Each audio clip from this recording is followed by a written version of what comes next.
那只是说，这就变成一个很困扰的事情，就大家花时间去排队。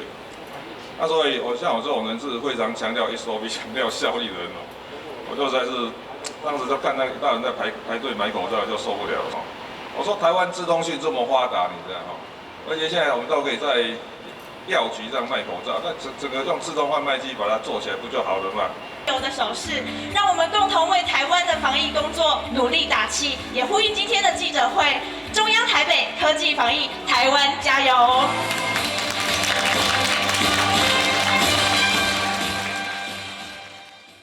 所以这个口罩既然是很重要的战略物资，它一定要用配给式的，不然会产生囤货的现象。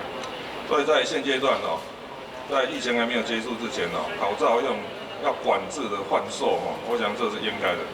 那只是说，这就变成一个很困扰的事情，就大家花时间去排队。那所以，像我这种人是非常强调 SOP、强调效率的人哦，我就实在是当时就看那一大人在排队买口罩就受不了，所以后来我就叫黄珊珊副市长，包括台北市政府的这些卫生局的资讯局、区公所这种大概跟口罩有关的哦，我说台湾资通讯这么发达，你知道哈，而且现在我们都可以在药局上卖口罩，那整个用自动贩卖机把它做起来不就好了嘛？特别是我们在去年就开始推出在校园有推自动贩卖机，所以我们对这个领域有一定程度的了解。那所以我们就拜托这个资讯局领军去找业者来。好的，那请部长呢拿着我们的悠游卡，在我们机台的指定位置。第一声呢会是读卡的声音，第二声才是扣款的声音。好的，我们听到声音了，口罩掉下来喽。好，那我们谢谢部长为我们做我们初体验，谢谢部长。我想请教一下 ，WHO 说台湾没有像他们市井人传人的这样的情况，你怎么看？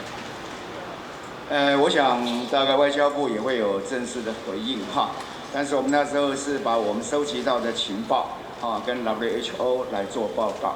所以是用书面的方式吗？就是怎么样传递的？应该是用电邮吧。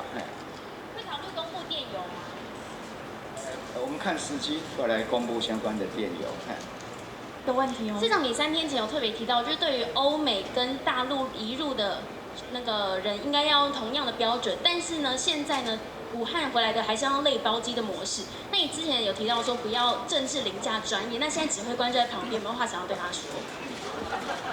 这个是我相信部长的专业不会有问题，所以政事也不是他决定的，我非常清楚，我已经替他回答。你你看。谢谢。那我们今天的媒体访问就到这里告一好，段落。下一个。